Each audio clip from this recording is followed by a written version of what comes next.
Hello everybody, welcome back to my channel. Today we are doing another Chinese to English translation. Sorry about the late upload. I was busy.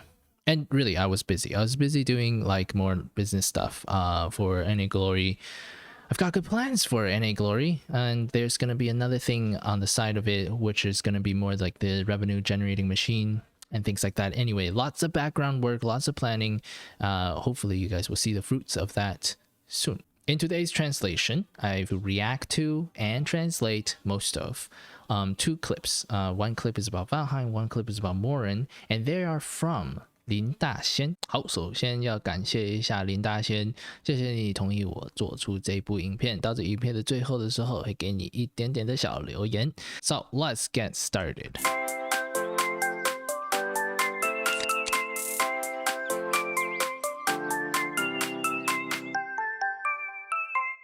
Clip number 1 about Valhein, how to build for Valhein.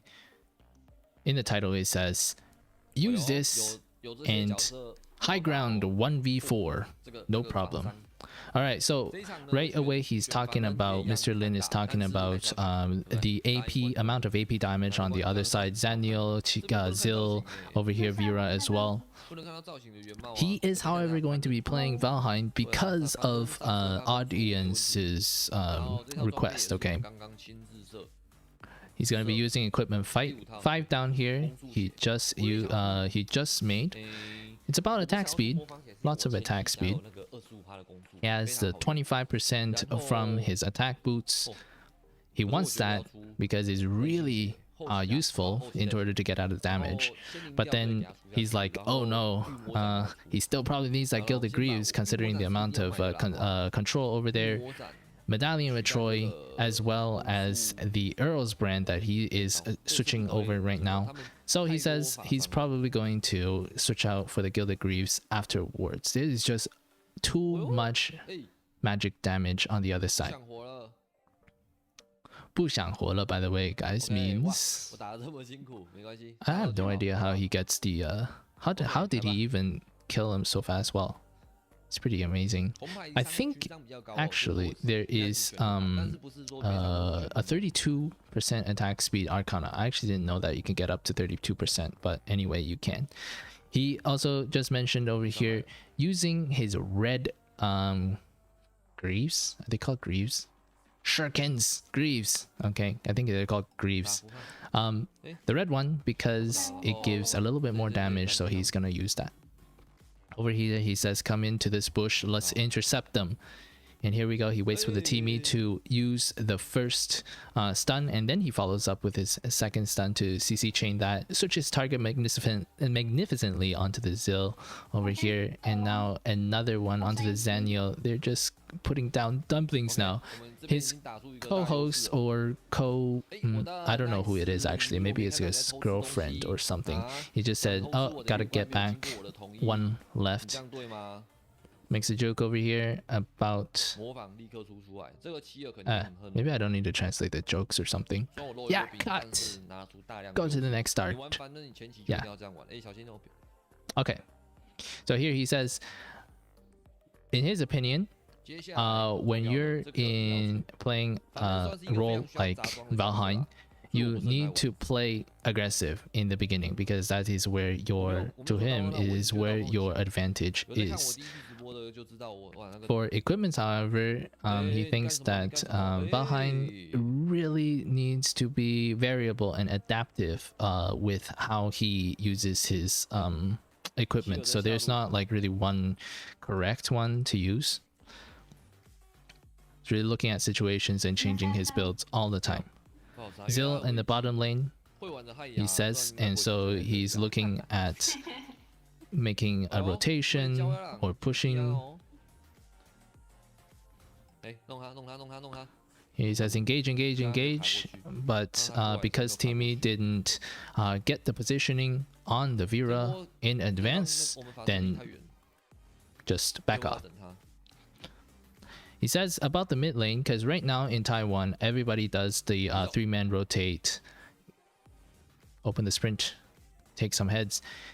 back to the topic. Everybody in Taiwan currently basically plays the 3-man into the mid. Marksman clears the first wave, and then just a 3-man rotate.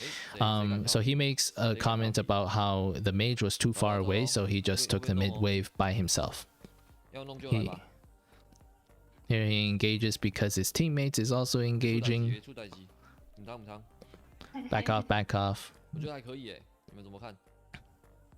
Over here in the top, he thinks you can engage, so he's communicating with his teammate. Then he calls it off. Never mind, never mind. 算了, it's never mind. Little bit of a Chinese education, right?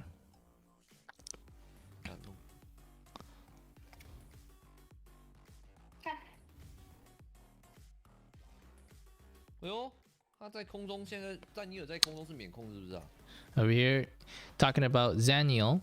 Zaniel he was surprised that Zaniel's sort of immune to control while he's flying. He says Zata is over here trying to catch out the Vera, so he's just spamming that 2, ready for him to pop out. Zata's ultimate actually exposes people even if they're in bushes.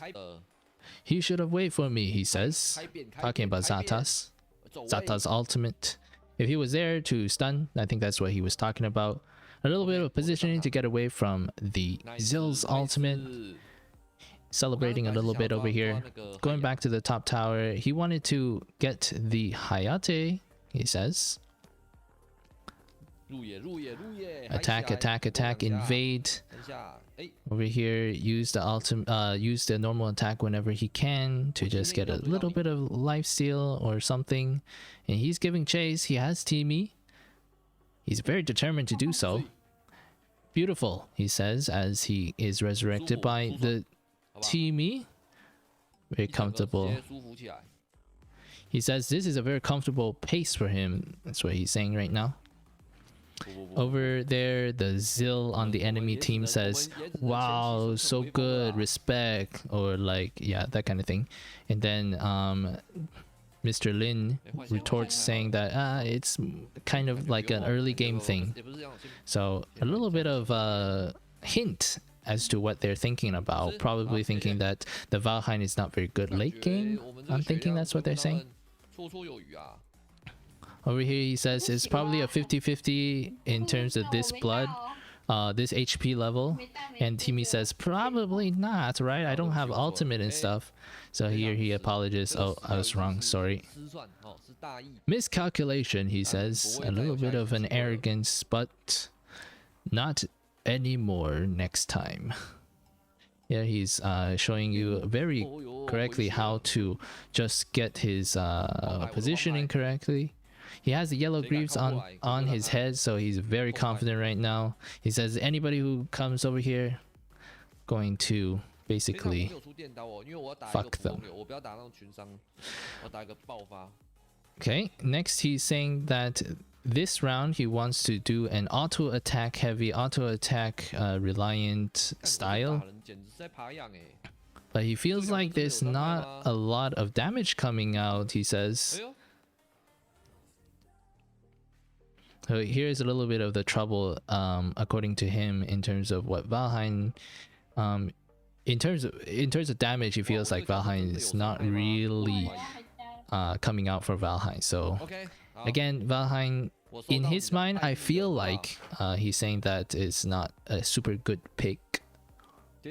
Early game, nice, maybe nice, right? But late game, probably not a huge carry. That's the feeling I'm getting from him. Hayate is home, okay, meaning that he can just walk through here without any reservations. Lots of gold for him. He wants to come over here. Max with the ultimate, he was very happy with it, but a little bit awkward, he says, because of the recall coming through in time for Vera.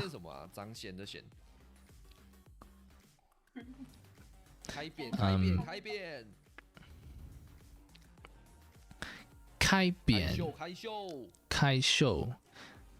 Both of those things I think just means like he wants to, it's like basically it's showtime, okay? If you for any, well, actually very fitting for SAO stuff, you know? It's showtime from the Laughing Coffins. Attack, engage, advance, advance, he says. Push forward. 没事啦，没事啦，很快就解脱了。再连晕有没有？再凡恩。Alright, and very soon we're going to be getting up to the moments where he's going to show us basically 1v4. 1, 2, 3, he says, I don't want the red one, I don't want the blue one, I want the yellow one. But he is not given enough time. Here's the 1v4 he's talking about. An ultimate comes down, and then he's just attacking, auto-attacking, auto-attacking. And wow. That's a 7 point... What is his limit, he says? 6.8... Oh, 7.5k gold, and I think just around 5 or 6. So he is basically unstoppable. And there it is. Game 1. Quad kill for him. So a little bit of, let me jump over to the full screen webcam.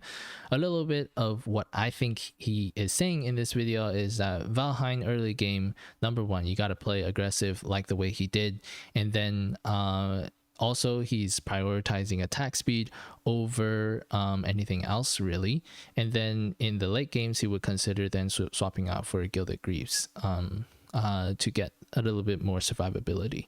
For some of you who may not know, he is constantly tapping his normal attack in order to get that yellow greave that he wants, so that he can engage with the yellow greave. You got the stun from the auto attack, you got the stun from the second ability, and that would just be insane. Maximizing the stun duration, so to speak, if you just cycle through. Every third normal attack gets you a different color, a random colored greave, right? So very cool to see that being talked about in one of these videos. All right, let's get on to the next video. For this next one, it is going to be about who is countering Kafni. I think this is really awesome because right now Kafni, Hayate, and who else, right? I personally don't know, but he's gonna show you. Moren. It's Moren. Hi, I am Mr. Lin. This is a Moren game at a Masters 60 stars, around that one. This is, to him, I don't think so, but he says this is a concept game, and the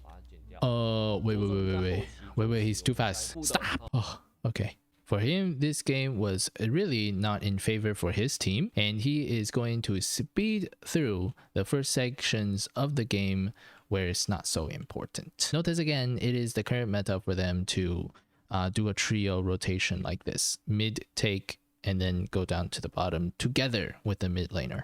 Alright, so first of all, Moren he thinks is actually a very strong character. Why? Well, in rank right now, most of the people is going to choose either a Kafni or an Hayate. But let's consider the triangle relationship between these three characters. First of all is Moren and Kafni. Before level 4, Kafni can kill Moren, but after level 4, between level 4 to around 8 minutes, Moren will not die to a Kafni in general. After 8 minutes, with equal level and equal gold, Moren can beat Kafni. Hayate versus Moren. Hayate is not good at the early game, and Moren is slightly faster. Well, you can consider him as quite fast. So both sides before 8 minutes are not really going to have a early game advantage on each other. After 8 minutes, however, he thinks Moren is going to beat Hayate unless the Hayate carries the Purify. So in a rank environment, he would suggest to people that they can pick up Moren against or play into a Hayate or a Kafni. Everybody might think he's ugly, but he's very strong. Alright, here he's sprinting right in front, trying to get the Kafni, but not able to get the stun on the Kafni, but it is alright. He has the red buff, and so basically right now he says that's a great demonstration for how Moren is going to win after the level 4, basically. Next, he's going to talk about why the teamy gets to come out all the time in his videos. It's very good for him, right? Because he's a marksman. And he's saying that, well, inside a rank, if you play your band picks right, and you're in the first pick side, then you can basically get teamy all the time. Alright, after taking care of the lane, spots out the Slayer being stolen. Omen gets the Kafni, and having the 8 stacks, he's very survivable. As long as you have the 8 stacks, just go ahead and spam your first ability and auto attacks. Moren's core item: after your boots, get the Cleaves of Sancti, then the Devil's Handshake. You don't need to go with a Bow of Slaughter because naturally in your kit you have some life steal. A lot of marksmen are like this.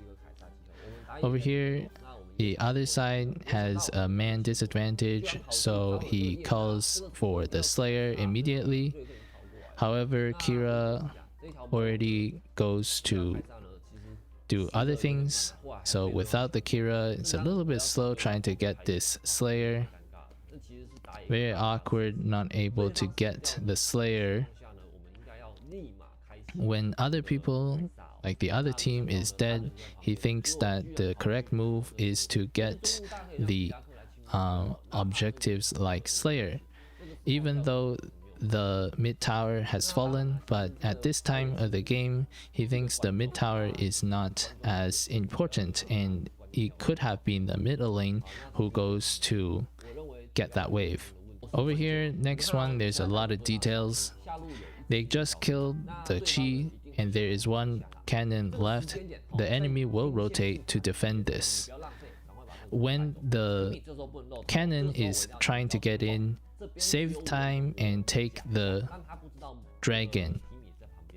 And for Teamy, it's very important for him to stay hidden so that there is the illusion that only Moren is here, so that Yena will come out and overextend. During a disadvantaged game, he then pushes forward to try and take away as much gold from the enemy team as possible instead of clicking down the tower. For him, this is a very good exchange. The tower is gone by the cannons, and he's able to clear up an entire blue side. For support, a little bit of a note: after the mid laner or the marksman clears a lane, you have to know that the enemy also knows that the marksman or the mage is going to rotate mid. So for the support, they have to get the entire vision towards that mid lane.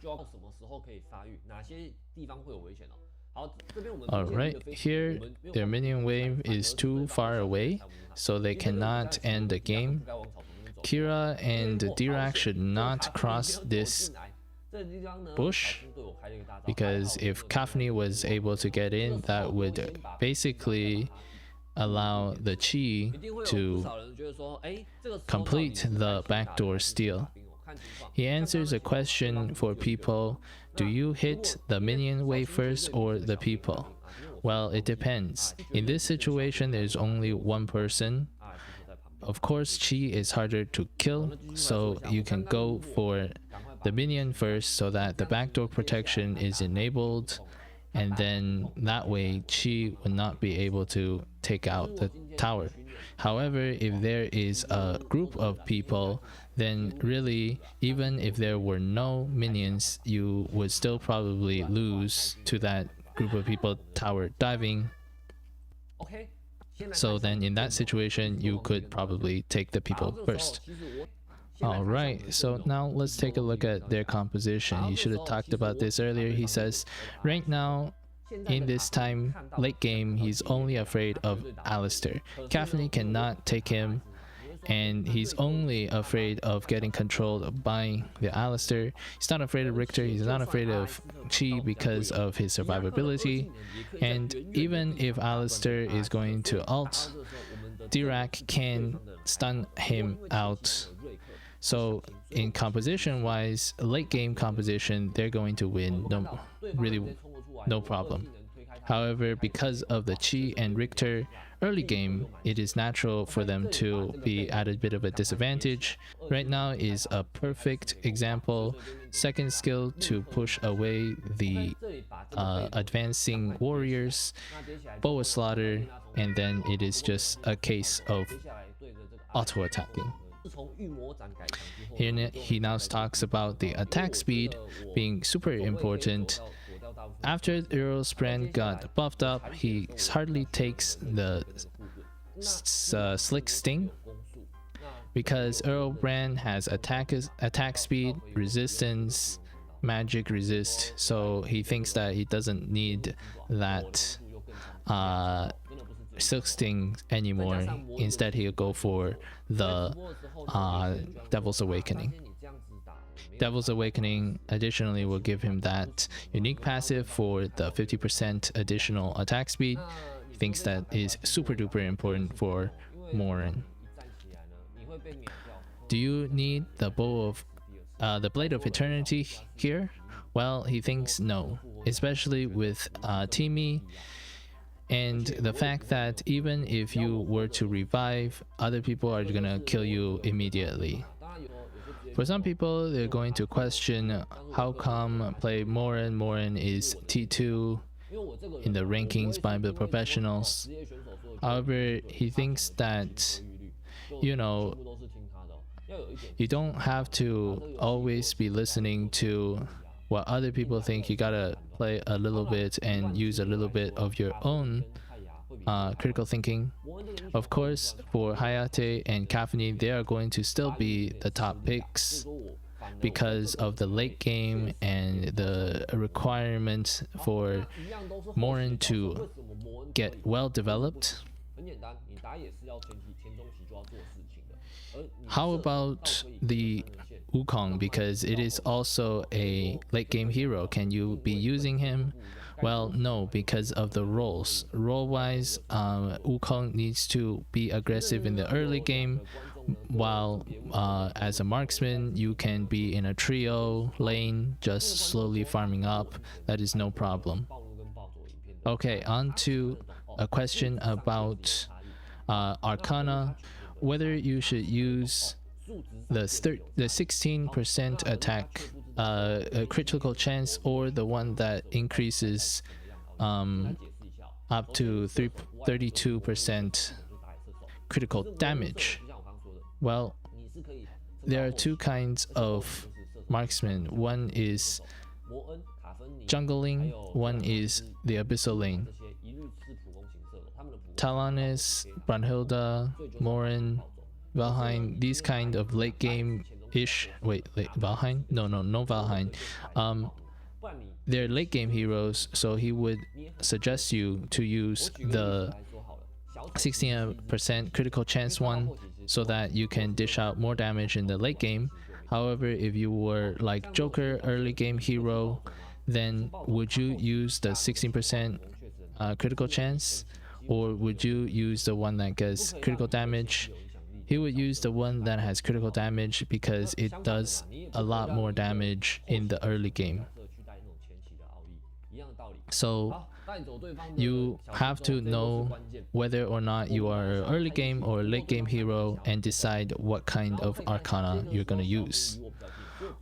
Over here he canceled his recall because the little minions are going to cancel his recall. He's using voice chat to tell his people, his teammate, to keep the enemy. Here Alistair was not on the map, so he is going to let Alistair ult him without attacking him at all, so that the tower does not kill him. And then a boa slaughter, he's back at full health. And again, you can see as Richter comes out, it is just a matter of auto attacking to kill the Richter. Even though there was a lot of disadvantage in the early game with the high ground tower being pulled out, they can still come out on top with Moren, and that's why he thinks it's a very good pick. Alright, next up is about the second question on the Arcana. What should you bring as a marksman for the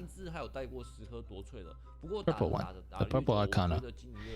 He used to think that you need a little bit of lifesteal, but then in his own experience, he feels that the attack speed is just much more important, as well as the movement speed. So in the end, he went with a gorilla and replaced all of the lifesteal. If you still think that your lifesteal is not enough, then you can get the items to help with that instead. Now, if you are, however, a jungling marksman, you could consider 1 or 2 lifesteal Arcana so that you can be a little bit more survivable.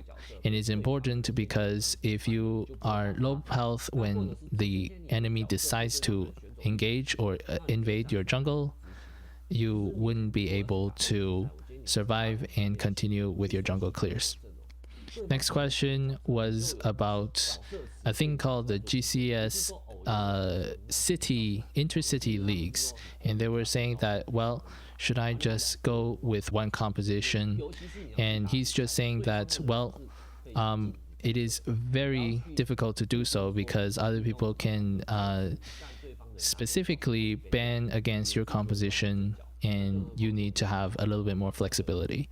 This, you could just watch my games, BTF games. Basically, we died because we didn't have enough of a hero pool, so heartfelt over there. Yeah, easy answer there for us. All right.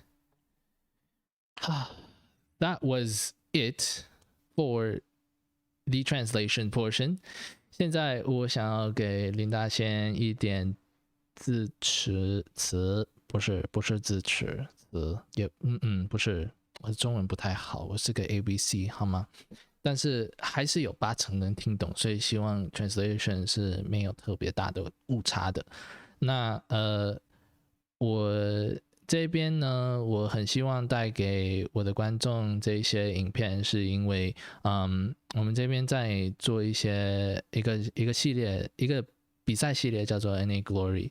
那在台湾的话，我也是台湾人，其实在台湾的话，里面有这些什么城市赛啊，什么东西的，可是台湾在加拿大这边，还有加拿大、欧美、北美这边都没有这种东西，但是官方没有在做这样子的活动，所以比起说很多人都想要去 Wild Rift 啊什么东西的，我就觉得说希望能够自己去创造一些给 AoV 能够在北美生存下来的一些机会。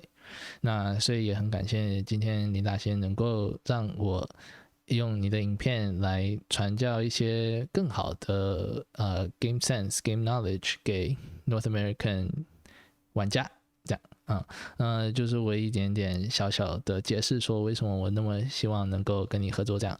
那以后的话，其实我也看过很多你其他的影片，也看中很多你其他的影片，想要为他们做翻译这些的。那我当然不是想要现在就直接问你说可不可以一次性的问说可不可以去做，那就只是说如果你有个什么 email 啊什么东西的，我可以跟你更方便的沟通的话，那请你跟我说一下。我的 Discord， 我在 Discord 上，那我们 Discord 上也有一些很好的 community， 我可以教你一些英文啊，如果你有兴趣的话。